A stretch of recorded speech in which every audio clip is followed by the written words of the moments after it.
In March 2018, we opened our doors to the public with a vision not just to create challenging professional theatre, but to use this as a platform to inspire and bring communities together. Theatre and culture build identity. With theatre and culture in our local life, the community landscape is more vibrant. Local life is enriched. We believe that the benefits of theatre should be available for everyone. Our Theatre for All programme has removed financial barriers, giving disadvantaged people access to the theatre free of charge. So we were told that we'd come here and have a Christmas meal and then go and watch A Christmas Carol. Our aim is to make live professional theatre available to everyone and use that experience for positive change.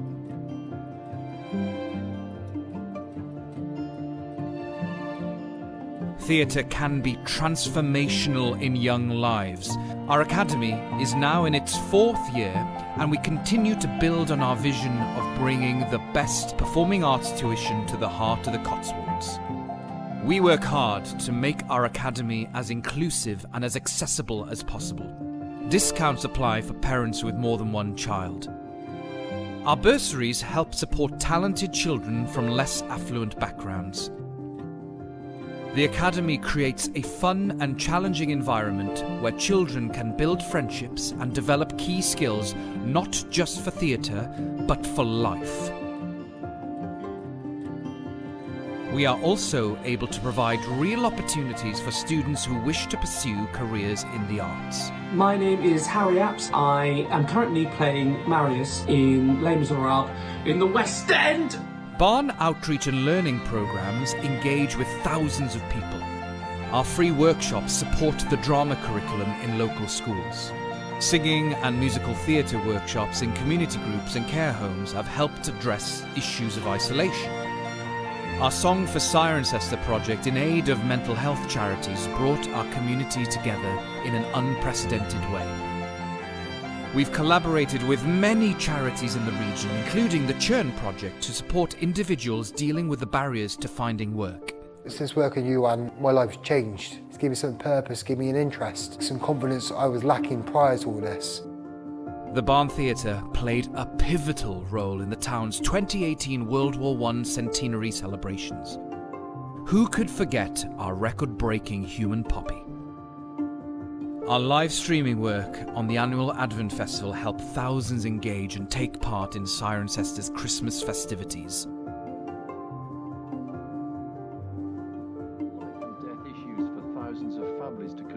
In these times of uncertainty, we strive to keep the community together. The theatre may be temporarily closed, but our commitment to you goes on. Even now, our amazing costume department are helping the NHS by making scrubs for frontline workers. We've used our technology to build a free live streaming service that provides much needed community news and entertainment for all the family, broadcasting every day to keep us all connected. We are not just a theatre. We are the Barn.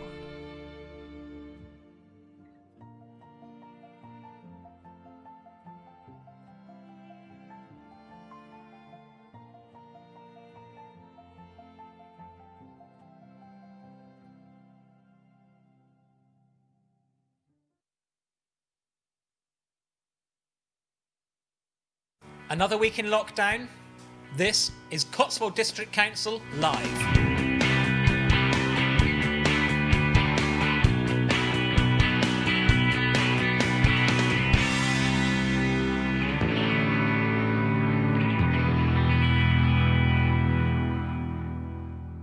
Good afternoon and welcome to another episode of Cotswold District Council Live. I'm Councillor Joe Harris, your presenter today and leader of Cotswold District Council. We've got a packed show today. We're joined by lots of guests taking advantage of the flexibility in the lockdown rules. We are joined by Councillor Lisa Spivey, who is Cabinet Member for Housing and Homelessness here in the Cotswolds. We are joined by Maureen Marjorie. Did I say that right, Maureen? My apologies. Marguerite. Marguerite, there we go. Chief Executive of Cirencester Housing. A bit later in the show, we're also going to be joined by Councillor Andrew Doherty for the bin update. He's our Cabinet Member for Waste and Recycling. And we're also joined by Daisy Payne from Garden to Garnish, and she's a blogger.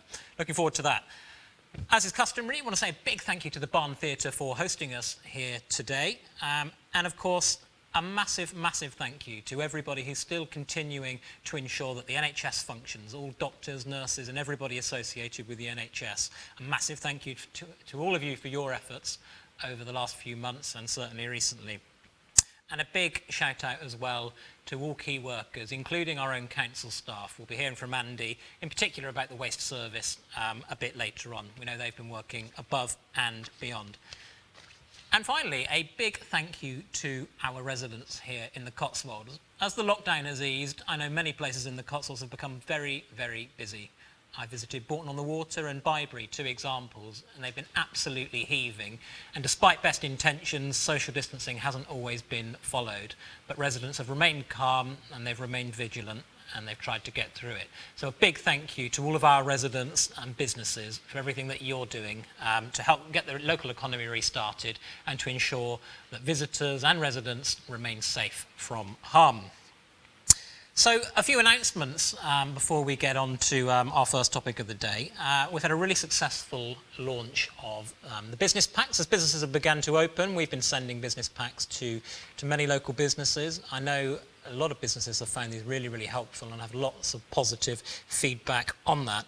The absolutely key aim is to ensure that people are confident using our shops, and as the hospitality sector begins to open, people feel confident visiting pubs, restaurants, hotels, etc. We've had new guidance today, which on the 4th of July means that pubs, hospitality sector will be throwing open their doors. So we're pleased to hear that, but let's make sure that we're doing it properly. We're going to be therefore putting together another pack, particularly for the hospitality trade, so they can ensure that they're following all the rules they can and they've got the resources they need to help keep the public informed. If you are a business and you're interested in a pack, email hi.streets@cotswold.gov.uk and we will get a pack to you. So, let's crack on with business today. We are talking about housing and homelessness. And as I mentioned, I'm absolutely delighted to be joined by Councillor Lisa Spivey. Lisa, it's been a really, really busy time for both of us. No rest for the wicked, they say. Indeed. What has the council been doing on housing and homelessness? Because clearly government gave us resource to make sure that we can house as many people as possible, and that's been quite successful. Yes, it has, and I have to say that sort of everyone in message was a real clarion call to literally get everyone in off the street so that those most vulnerable would be safe from this pandemic, or as safe as they could be. And that meant that those that would not normally have recourse to public funding, etc., in order to provide accommodation, we were given that authority to do that. And local authorities across the country did an amazing job in the first few days of lockdown, literally getting everyone in, and that's been really, really successful. We've worked with Cotswold District Council with other councils as part of the county group, and we block booked some accommodation and got our most vulnerable street sleeping homeless people into accommodation almost straight away, which has been fantastic. The team locally at Cotswold District Council have also been individually working incredibly hard.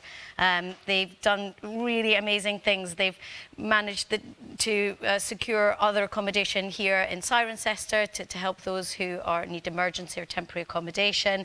They have gone out to their own contacts and got food. They've got furniture. They've got all sorts of things. So they've been working really, really hard and doing a brilliant job, supported by our residents here in the Cotswolds.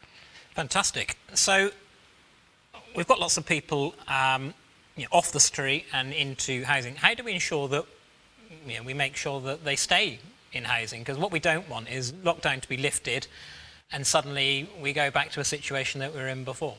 That's right, exactly, and that is always the risk. I mean, obviously there is some there's pressure on government to help us to do that, but via funding. But what we're also doing in the Cotswolds is we've kind of grasped the nettle, and I'm really, really pleased to say that what we've done is we've allocated £60,000 to trial a Housing First scheme, which really works intensively with those most entrenched rough sleepers who have highly complex needs and for whom the traditional route from street to a safe and secure home doesn't always work. So give us an example of that. So let's say Brian's on the street. What happens then? Well, Somebody normally reports that he's homeless. Yeah. What would happen? So what would normally happen to Brian in the street is that we would expect him to, there were people who would work with him, but what would happen is he would be expected at some point to become tenancy ready and have to prove that. So any problems that he might have, let's say whether they were to do with drug or alcohol dependency, perhaps mental health issues, physical health issues as well, then we would work with him, but we would expect him to come in and to prove over a certain period of time that he was ready to take on a full-time tenancy. Housing First flips that completely, and we say, don't worry, we'll put you in a home and we will work with you intensively in that place. It's safe. You will not have to deal with all the rules, but for many people who've been on the streets for a long time, having a home is a huge responsibility and it's actually quite frightening. So we work really, really intensively. It's a really great scheme, and it's been it first came out in America, it's been trialled across Europe and had some great results. Yeah. I think we can all identify with that, can't we? Having a home is a responsibility. Yeah. And for many of us, that've got very stable lives, it can still be quite difficult keeping on top of it, can't it? So for somebody that's perhaps been on the street, had a bit of a chaotic life, that could be particularly difficult. So that's fantastic news. Yeah. So residents might walk through Cirencester, and certainly I've noticed, or anywhere in the Cotswolds, and I've noticed a homeless chap on the street, or appeared homeless. Yeah. Why are there still people on the street then, if we've been told to house everybody? Yes, no, we do hear of that, and I similarly know of that. We do see some people, but you have to understand and appreciate that for some people this is their life. It's what they've known. It's what they've always known. So I can absolutely guarantee that everybody has been offered accommodation, and the vast majority of them have gone into the accommodation and stayed there, and that's been really brilliant. As the lockdown has eased, there has been a bit more of a return of some people who we see again on the streets, perhaps begging, but I can assure all residents and yourself that they have been offered accommodation, they have accommodation, and if they really, really are not refusing to go into the accommodation, we have outreach workers who will go to them and help them and support them Fantastic. in every way they can. It sounds like that Housing First model will really help support that. I want to talk about then sort of affordable housing and housing delivery. Residents at home will have heard me talking many times about needing to deliver more social rented housing in particular. We've seen thousands of homes built across the Cotswolds over the last 10 years or so, in some cases quite chaotically, but actually many of the needs still aren't being met.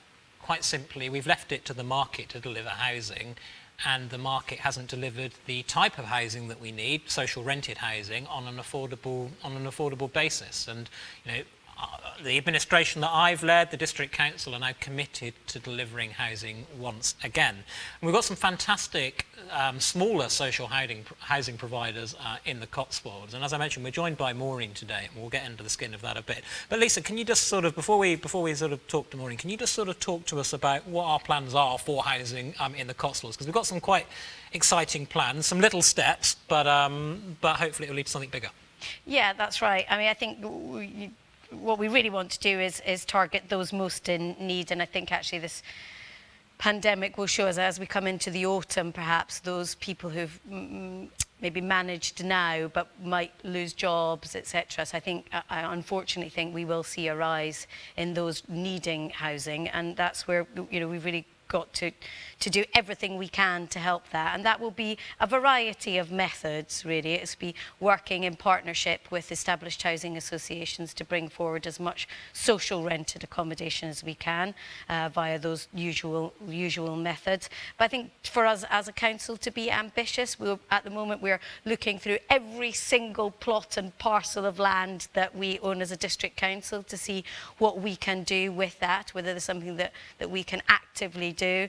We're always looking for landowners, people to work in partnership with. It's a really important aspect of life in the Cotswolds. What we don't want to be doing is making ourselves a playground only for rich people. And we have many, many local people doing really, really important jobs. Our key workers, who you mentioned earlier, they need somewhere to live. So along with our climate emergency, what we don't want to do is see people having to drive in from other counties, other districts in order to work here in the Cotswolds. We want to see local people working and living and thriving here. It makes for better communities. So I think we'll be working with in a number of ways to try and achieve that. So Maureen, over to you now. Maureen, do you want to just sort of introduce yourself? Tell us a bit about yourself and Cirencester Housing, and yeah, it'd just be good to understand that. Well, I've been with Cirencester Housing now for 5 years, and before that, I worked for a homeless charity, Emmaus, and so I can very much relate to what Lisa was speaking about earlier, and very excited about the Housing First program. At Cirencester Housing, they've been around for 70 years. They started in the 1950s when there was much needed housing in Cirencester town, and all the government funding was going to larger urban areas for developing of housing. So some very like-minded people got together and said, we need to build some social housing in Cirencester to deal with the demand of low-cost housing. So we did that, and we've been around since then. We've got some stock through the years through a couple of small transitions. But in early 2000s, it became clear that as a very small housing association, and we are very small in the world of housing. How many houses we have do you have? We have 153 homes. Okay. So that is very small in the world of housing. But we're very concentrated, and we like to look and do what other large housing associations won't do. And one of the things that we noticed as we came into the 2000s and around later 2000s, there's not enough building happening in rural and village locations, because it is very costly in the Cotswolds to develop in rural and village locations for many of the reasons that we were talking about. And we do actually have an estate in Bybury that we did. Yeah, so talk to us about some of the schemes that sort of people might be familiar with, because obviously the Bybury one's been there for a little while now. Yeah, really Bybury was built in 2015, 11 homes, affordable rent homes, all of them. And for those who don't understand the difference between affordable rent and social rent, affordable rent is pegged at a percentage of the market rent, where social rent is based upon a formula that is dictated by the government. Social rent is lower rent in the Cotswolds than it is affordable rent. Yeah, and if I can just, Maureen, I think the thing that's really got, really stuck with me and annoyed me over the last, since I've been a councillor, is we hear, in particular on big developments, them lauding all the affordable housing that they're delivering, but 80% of market rate in the Cotswolds isn't affordable, is it? It can be darn hard it's for absolutely people. bonkers, isn't it? So, so I think, the distinction there is really key. It's Social very rent key. is what we're, what we need to build, the type of housing we need. And it is what we need to build. It is not what the government has been pushing for the last 15 years. Sure does. So it is time for, and it's great to hear local authorities taking up that call, knowing that they need to deliver social rent and more lower rent accommodation for their residents and their communities, for their communities to survive. So very, very heartened to hear that. So we did the Bybury scheme, and that was on a rural exception site, and those are really exciting sites to do, because those are always come through a community gathering around saying, we want some affordable housing in our community. We know we have a local need for housing. The most recent one that we're delivering is in North Cerny. And again, this was a project that the local community started with the parish councillor and people going to the councils there to say that we need affordable housing. And that started in 2013, and here we are in 2020, and we're finally going to get the keys handed over it in a couple of weeks, in July. So we are very excited about that. 2 of the homes that we will have will be affordable shared ownership. And that means that the people that buy the homes will be buying 40% of the value of the home, will retain the rest of it, the value. And it's a very good low-cost way to get on the housing ladder, because you get a mortgage or you borrow money for your initial purchase. and then you pay us a small rent for the part that you don't own. If it, in comparable to if you were buying the whole home and paying a mortgage on the whole price, you're reducing your mortgage by about 20 or 30%. So it does make getting into that home ownership quite affordable. Fantastic. Yeah. So, Lisa, obviously we were, I visited a year ago when it was sort of ground zero, if you like. It was just, work was just starting to begin, and I know you've been and visited at various points. Really exciting scheme, and something we want to be seeing a lot more of. Yeah, fantastic. It's exactly this kind of scheme that we would really, really like to encourage and see much more of across the Cotswolds. It's what makes the Cotswolds great, I think. It's what people like. They like the fact that we're small communities where people know each other. Perhaps they've lived there for their grandparents, parents. They can stay local, they can work local. And I think as well, rather than just everybody sort of having to be forced to go to the bigger towns, it's really, really important that we see the continuation of our villages. And again, as part of, I think, the fallout of COVID and some of the silver linings we see is that people want to be more at home. They've really, many of them who are lucky to have nice homes have enjoyed that and understand that they don't want to be travelling far and wide. What role do you see Maureen's organisation, Cirencester Housing, playing, and smaller providers? You know, we've got some good little providers up and down the Cotswolds. Obviously, I think Cirencester Housing, you sort of cater for the South Cotswolds, don't you? Yeah. Site in Bybury, North Cerney, and we've got other providers that we know work really hard. What role do you see? I see them as being absolutely key, and I think it's about a partnership. You know, if we can find some small sites or landowners come forward or communities come forward, as Maureen said, then we can facilitate that. We have a really great team at Cotswold District Council. We've got enablers there who will support communities in bringing this forward, and we would very much like to be working on many schemes with Maureen. I think they're doing a really great job, and what is really fantastic is the quality of the housing. So what we're not seeing there is just something which has been kind of thrown out as a big development. These are really, really well thought out homes which are fit for the future.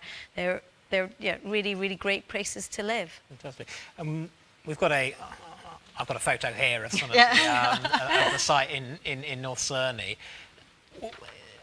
There's been a bit of press coverage. Have you had lots of sort of interest in that site? How, if somebody was interested, maybe they had a local link, to the area, how would they go about?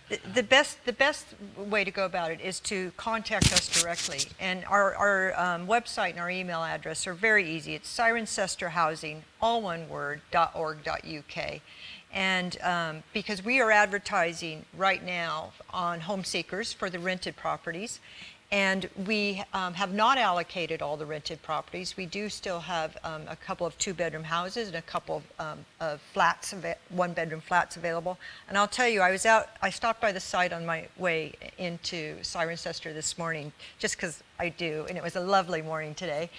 And I am so thrilled with the quality of these homes and the size of the rooms and just the feel of these houses.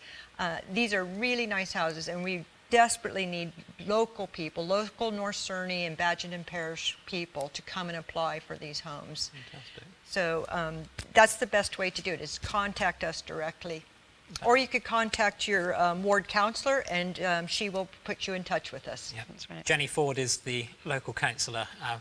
She's appeared on this show a few times. She's been very busy, but she'd be absolutely delighted to hear from people, and then she can put them in touch. Yeah. Well, Maureen, thanks very much. You're welcome. Thanks very much for joining us. And I just want to say, I think, on behalf of the council, going back many years, it hasn't been good enough in terms of housing delivery. We've seen many thousands of homes built over the last decade or so, and I think it's fair to say that they have totally failed to deliver the type of affordable housing that we need here in the Cotswolds. We have an absolutely raging housing crisis, and we have to start doing something about it now. The market has failed to deliver the type of housing that we need. And we might not solve the problem, but certainly you have it from me and from Lisa that we're going to do everything that we can to help make a dent into that housing crisis. And just think, if every council across the UK did this, then we'd be in a much better position. But we've got to get the local authorities building houses again, and we're going to start doing that here in the Cotswolds. Lisa and Maureen, thank you very much. We're going to move on now to talk about composting and garden waste, everybody's favourite subject, and I have to say by far the issue I get the most correspondence about whenever we do a feature on it. If you've got questions, either about housing that we've just heard about, or indeed about what you're about to hear on composting, garden waste, please comment on Facebook, on YouTube, and that will appear on my screen, and we will try and answer as many questions as we can towards the end of the broadcast. You may remember we had a vlogger called Daisy Payne, whose account Garden to Garnish features what she's been doing on her allotment in her garden and showcases what you can get up to at home. She's an absolute star in that she got a home composter after the garden waste service was suspended, and it's run and run and run. So let's watch the tape and then we will hear from Daisy and Andy. I'm Daisy from Garden to Garnish on Instagram, and since the start of lockdown I've started home composting. Getting a home compost bin has been brilliant because things that would ordinarily go in the green bin can be composted, and things such as eggshells, some tea bags, cardboard and paper, they can all go in. There's really nothing to it. You just load it all up, rip it up if you want to, and away you go.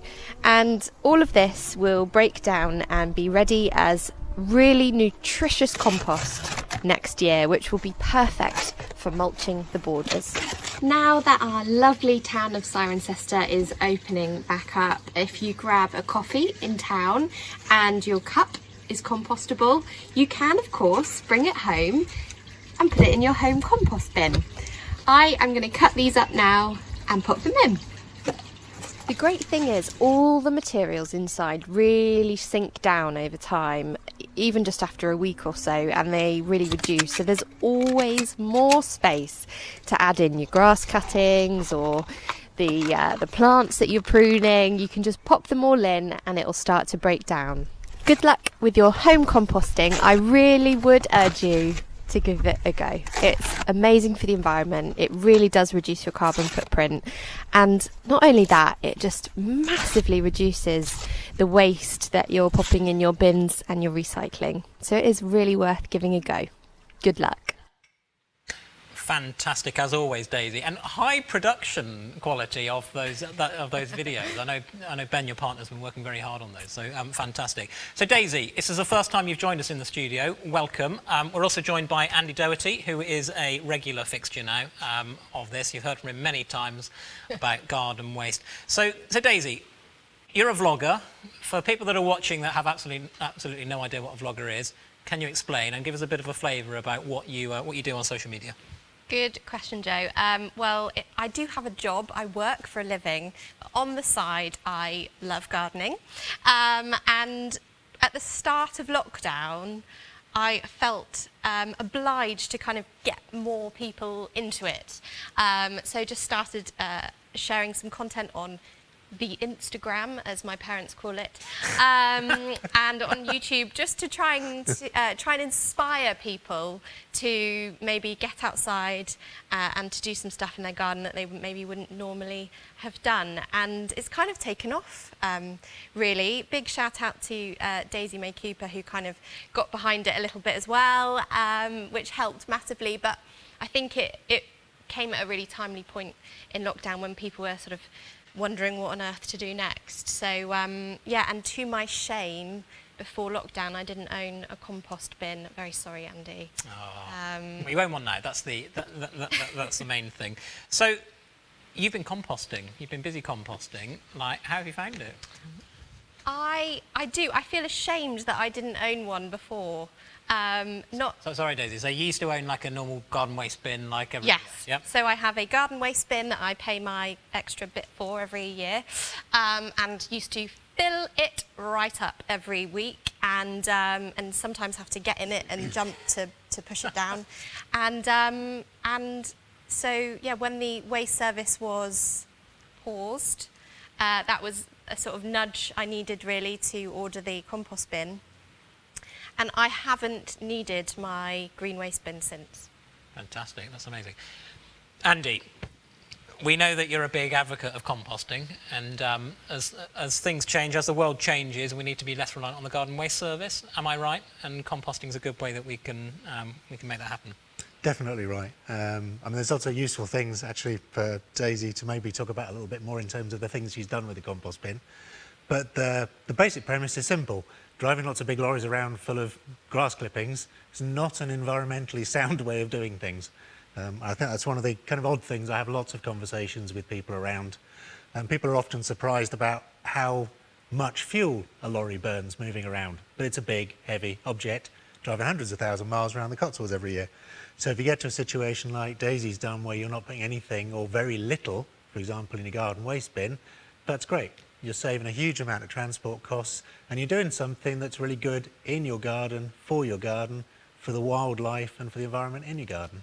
Excellent. So what have you been doing with the compost bin? And Andy's getting very excited. You know, I know. This is about as excited as Andy is, but he is excited, I can tell. So it's quite easy, really. You just need a balance of what is essentially green items that aren't all green and brown items that aren't all brown, which isn't very helpful.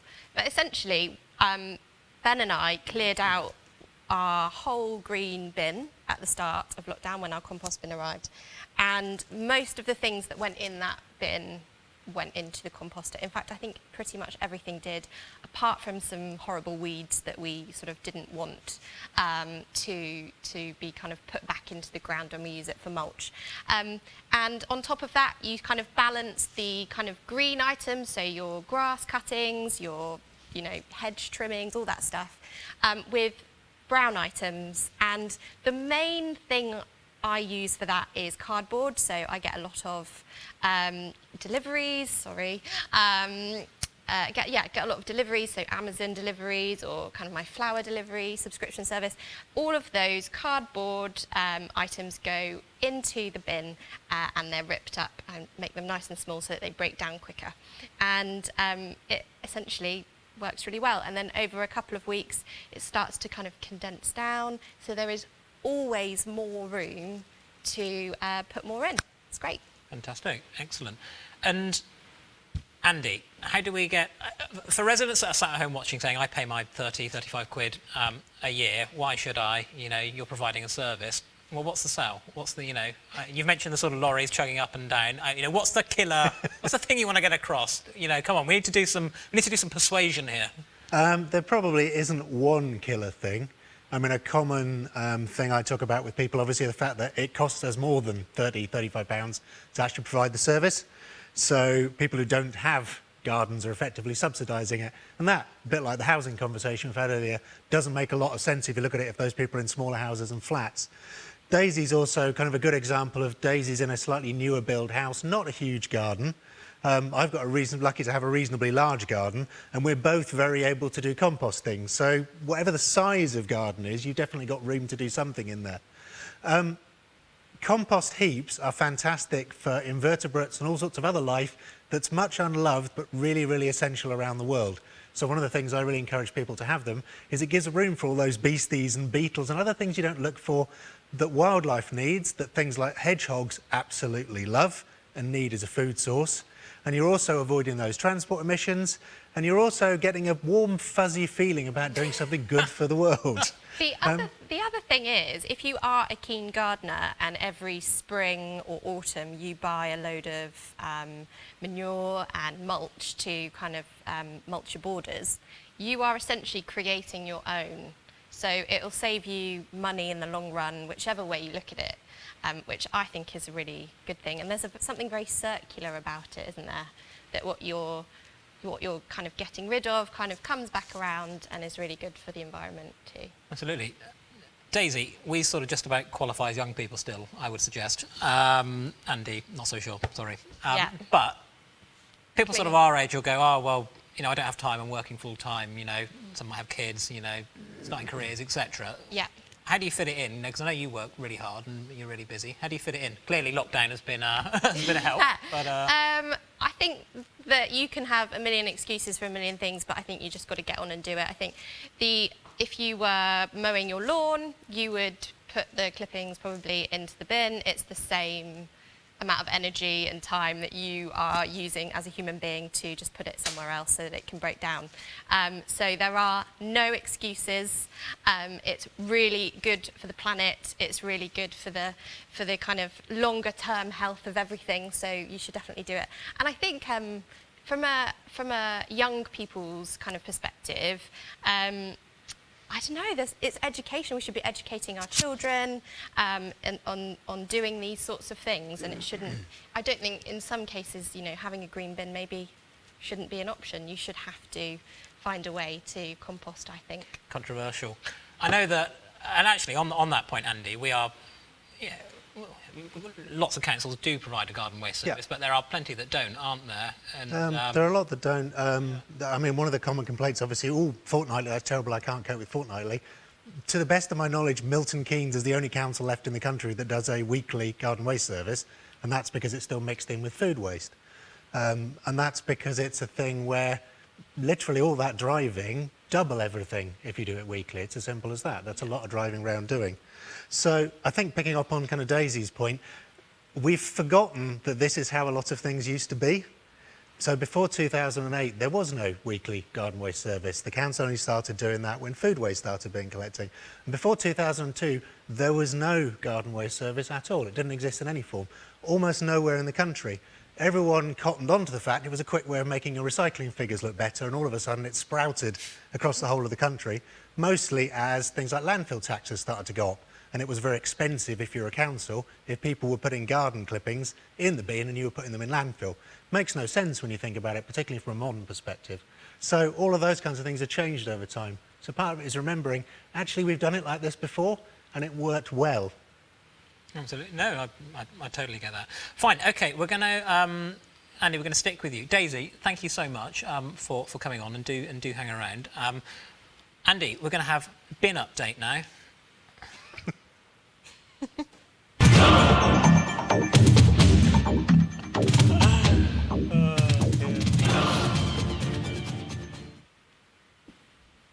We only do the bin update to play that jingle, to be honest, and yeah, everyone sits around sort of smirking and looking slightly awkward behind the camera. But anyway, Andy, come on, give us an update. What's happening? Waste service, are things back to normal? Alas, I can't hear the jingle from where I'm sitting in the studio anyway. So, no, things are definitely not back to normal. So one of the oddities, obviously, and we talked about this before, has been that when we went into lockdown, the volumes of everything went skyrocketing.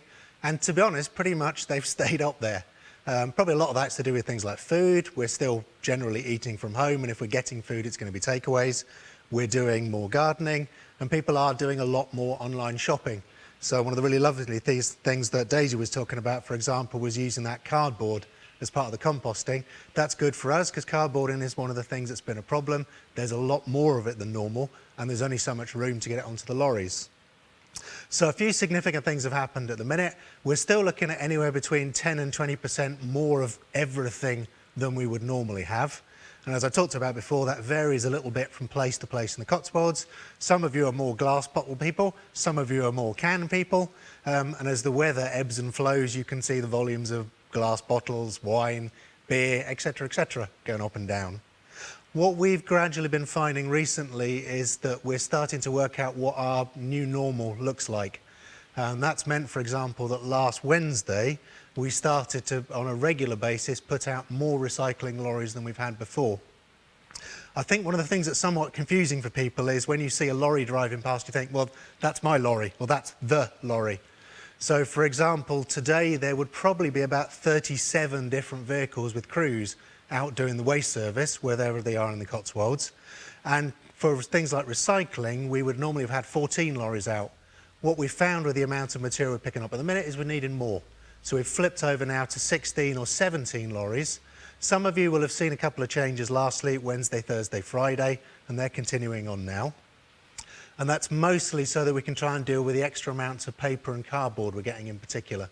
And what we're hoping now is that far fewer of you will see the instances where we're not picking up your bin on the normal day and we're having to come back for it afterwards. And we've needed to do that so we can do kind of a woods for the trees exercise and see where we're doing those little misses. So you're in a fairly rural location and we're not always picking up your bin. Sometimes that's get hidden because maybe we haven't done the whole village, for example. So that was a big important change for us in the last week, so we can try and get on top of the amount of material we need to collect. What that hopefully means is I'm thinking about 48, for example, properties we've got in the district where we have been missing the waste regularly. And so now it's about getting on top of those, and I apologise if you're one of those people, and making sure we're picking up that waste all the time, every time that we're supposed to. Okay, Andy, thank you. A few questions then, and what we're going to do, Lisa, I've got a few questions for you. So what I'm going to do, I'm going to ask you to sort of make your way up here. Have you still got your mic on? Excellent. Lisa's going to put her mic on, and we'll sort of get her to sort of come up here, and it'll be a very cobbled together arrangement. But we'll hear some. What we'll do a couple of questions for Andy first. Andy, first question. Big fan of home composting, says Amanda. Saves me money, but rewarding to know that I'm being kind to the environment. Can you make it a planning condition to have a compost bin alongside water butts? Actually, let's broaden that question out. Obviously, Daisy, you've recently purchased a compost bin, subsidised, isn't it? It is. Yeah. Yes. So you went online and... I did. Was it the County Council website? Yep. I believe it is, yes. Fantastic. So It's not the easiest to find, but bear with it. If you follow the trail, you'll get there in the end. Fantastic.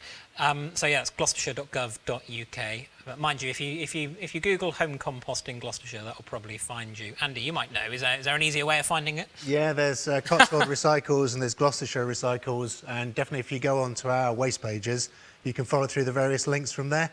Yeah. But definitely any kind of combination of Cotswolds, Gloucestershire, compost bins, you're going to end up with the right place. Fantastic. We've got lots of questions about housing actually, which is nice. Makes a change from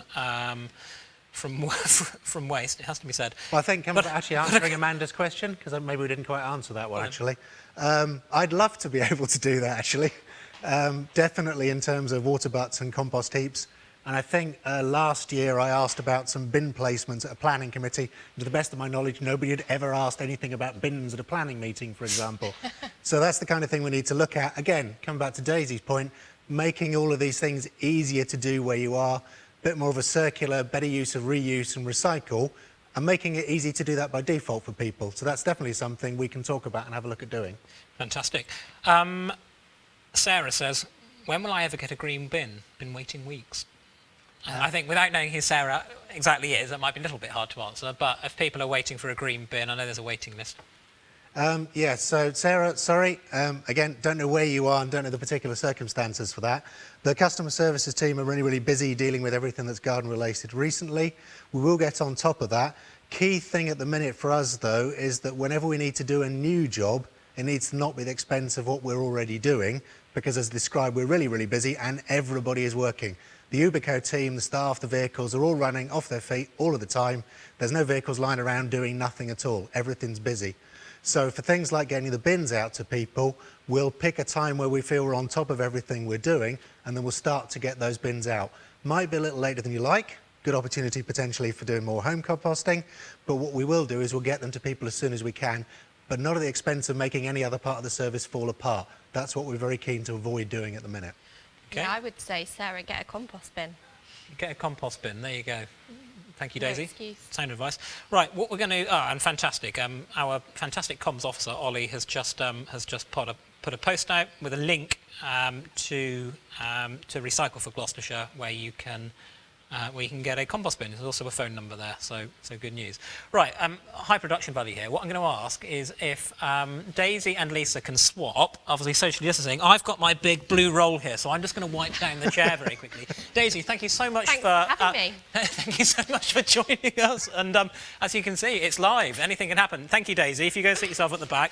Lisa, I will wipe down this this chair for you. Thank and you. can come Thank up. you, Joe. It's great to see that you will do anything. I will do anything. Leader of the council and also Leader of the council. Yeah, nothing. There's no task. COVID cleaner. Too much. There you go. Don't worry. Nice and COVID cleaner. Thank you. Thank and you. in case you wondered why there was a blue roll sat on my thing, I just forgot to take it off during the break.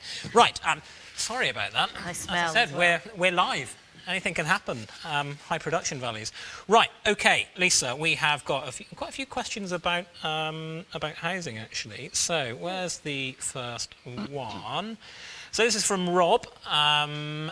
Hi Joe, myself and my girlfriend unfortunately weren't successful in purchasing a first-time home using the government's First Home Scheme, 30% deducted market rate.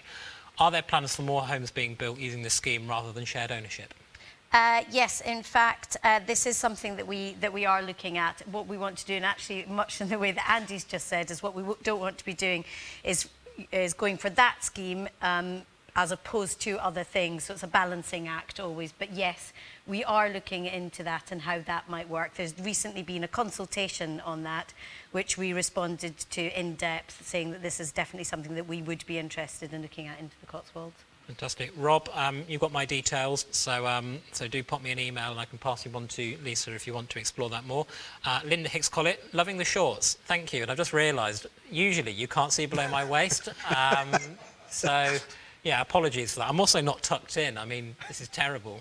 Yeah. No. Well, I think we've all been there, haven't we, during lockdown? Yes. You know, we've sort of He's just got the video pyjamas. conference and you can see above your Pyjama shoulders, bottoms. but that's it. Right. Simon on Facebook, Lisa, says, what about assisted living for vulnerable people in the North Cotswolds? We've got an elderly population. We need to make sure that we're producing a range of stock. Yeah, that's right. And I have to say, I think in the North Cotswolds, we have seen actually a proliferation of assisted living. Stow on the Wold in particular. Stow in the Wold, good point in case, really. So I think you know, and certainly there are some other schemes still coming forward. The planning process works in that way, and we will be through the process of looking at local needs, etc. Make sure that we can cater for everyone. It's really important. Great. A question here from Carol.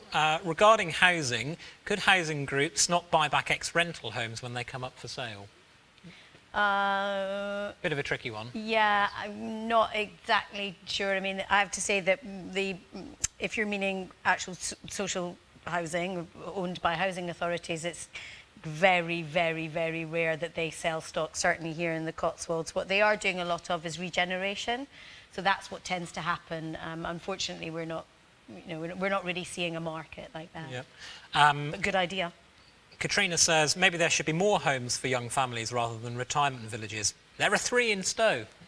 Interesting. Yes, exactly. You know, as we just said, and yes, that is exactly what we want to do. We really want to be supporting young people, young families, so that we've got a really great balance across the Cotswolds. We don't want this just to be a district for older people. We will obviously cater for them, but I think it's that balancing act. But that's certainly an area that we want to look at. Julie in Chipping Campden says, we're absolutely delighted we can open our pub on the 4th of July. Congratulations, Julie. I'm looking forward to going into a pub, quite frankly. I think we all are.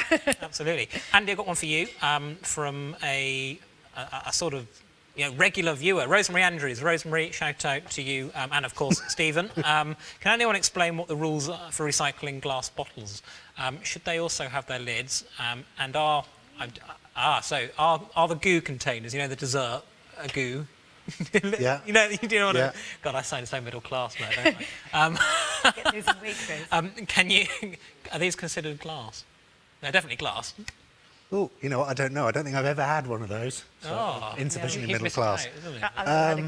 So the simple answer usually is that anything that's a mix of materials is an absolute nightmare from a recycling point of view. So if you're going to buy anything, buy something that's clearly made of one thing. So whether that's one type of plastic or something which is just glass.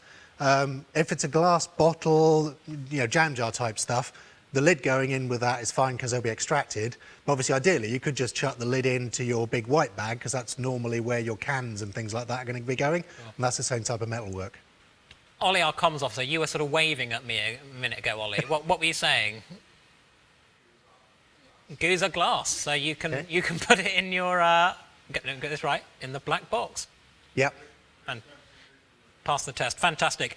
This is from Mark. A couple of questions about cardboard sacks. So one from Councillor Sarah Orr, one of our town councillors here in Cirencester. Sarah, good to have you watching.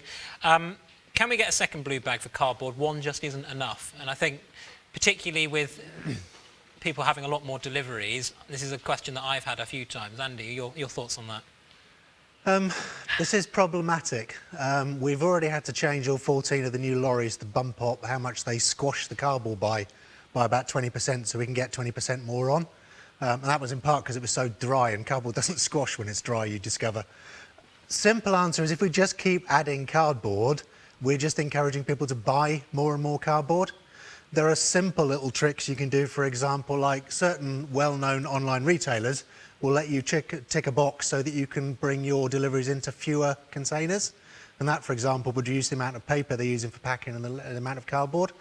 Don't forget, something we talked about a lot last year as we were rolling into the new service and before everything COVID-related happened, was reduce, reuse, recycle. Recycle's at the end of that. Reduce is at the beginning of that. If we just gave everybody 2 cardboard bags and say, there you go, free for all, we would literally need 50% more lorries to be able to get that cardboard on. So it's difficult because there's a finite amount of space and there's a finite cost we can actually run that service for. Personally, we almost never fill our cardboard container. If you pack it flat, you can get much more in than you give credit for, but it is tricky and it's not as convenient and it does take more effort to do. And I acknowledge that, there's no point hiding away from it, but that's what we'd really like you to do. It's better for the service, it's better for the environment. Great, thanks Andy. A question here from Denise Ebsworth. Please could you start cutting verges and trees? It's so dangerous around our villages. And that's from Denise, I think she's in East Leach. Denise, a really, really good point. So I live in Cirencester and dual carriageway in particular is terribly overgrown at the minute and actually causing a bit of a safety concern when you get to junctions. Gloucestershire County Council are responsible for verges and roads, but it's certainly something I will raise with them. Funny you mention that. We're starting a piece of work at the District Council around civic pride. So this is everything from having clean and tidy roads to nice verges, wildflower we're looking at. So that's a piece of work that we're looking into, and clearly we'll have to work with the County Council on that and even town and parish councils, but that's something we're starting to get underway. So I'd love to hear any ideas that residents have on that. Right, we're going to have to sort of wrap it up in a second. Hello to Kim. Kim is watching in Scotland. So one of you, maybe a relative, Lisa. So there we go. And Carol mentioned on that question about ex-council, she said, sorry if you misunderstood my question. She meant homes that were former council houses, so that had subsequently been bought. But I don't think we need to. To go into that. Final question then for you, Marco. Again, it's related to the cardboard sacks.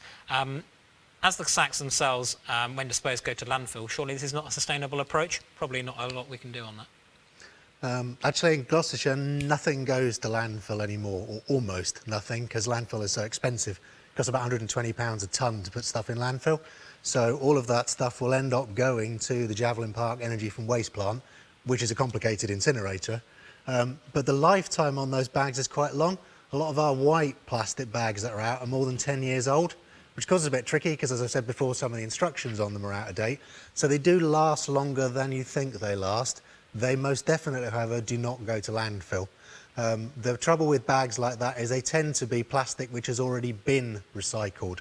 That is really hard to recycle because it's been through the process already and it's broken down to a fairly kind of basic fibre by that point. So we do what we can with them, but to be clear, they don't go to landfill. Fantastic.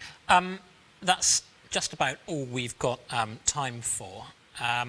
Just a couple of things before we go. Residents in the Cotswolds, as I mentioned at the beginning, have been absolutely brilliant in containing the spread of COVID-19 and getting us to a point where we can begin to reopen. But as we continue, as things start to open and we sort of get the opportunity to be a bit more liberal with what we do, it is still incredibly important that you play your part in ensuring that the virus doesn't spread. So following public health advice, washing your hands regularly with soap for at least, is it 20 or 30 seconds? It's 20 seconds, isn't it? Making sure you continue to do that.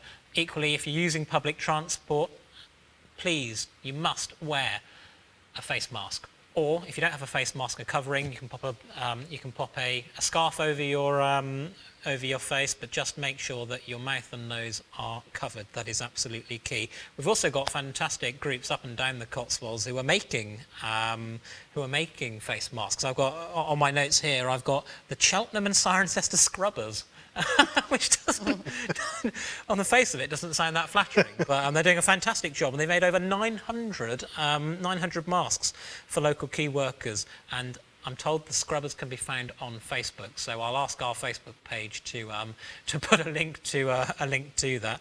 But the key thing is, face masks are not a replacement for social distancing and regular hand washing.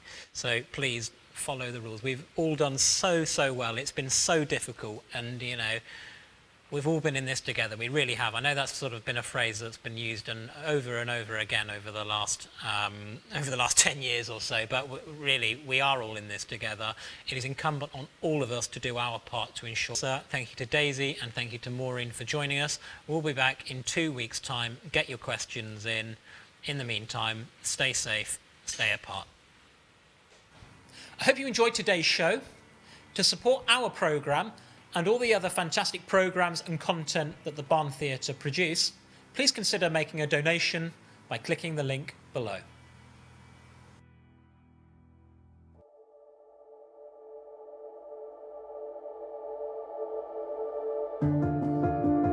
In March 2018, we opened our doors to the public with a vision not just to create challenging professional theatre, but to use this as a platform to inspire and bring communities together. Theatre and culture build identity. With theatre and culture in our local life, the community landscape is more vibrant. Local life is enriched. We believe that the benefits of theatre should be available for everyone. Our Theatre for All programme has removed financial barriers, giving disadvantaged people access to the theatre free of charge. So we were told that we'd come here and have a Christmas meal and then go and watch A Christmas Carol. Our aim is to make live professional theatre available to everyone and use that experience for positive change.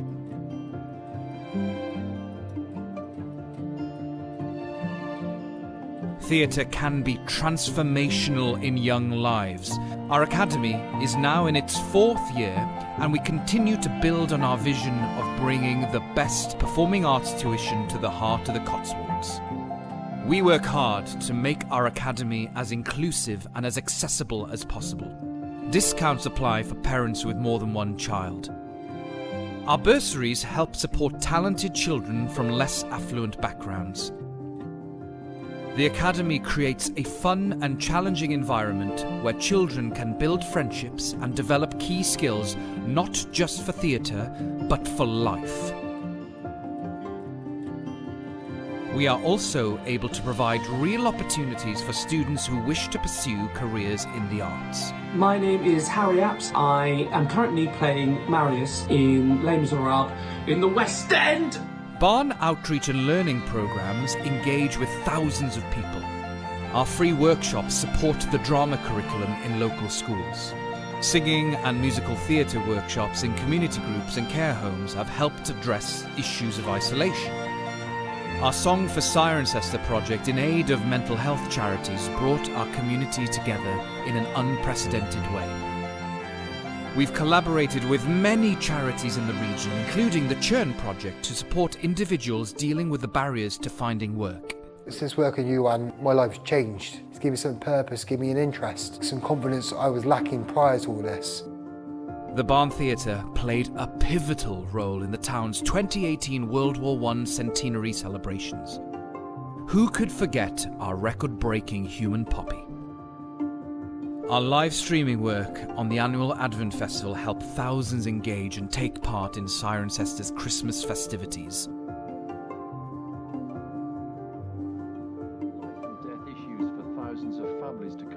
In these times of uncertainty, we strive to keep the community together. The theatre may be temporarily closed, but our commitment to you goes on.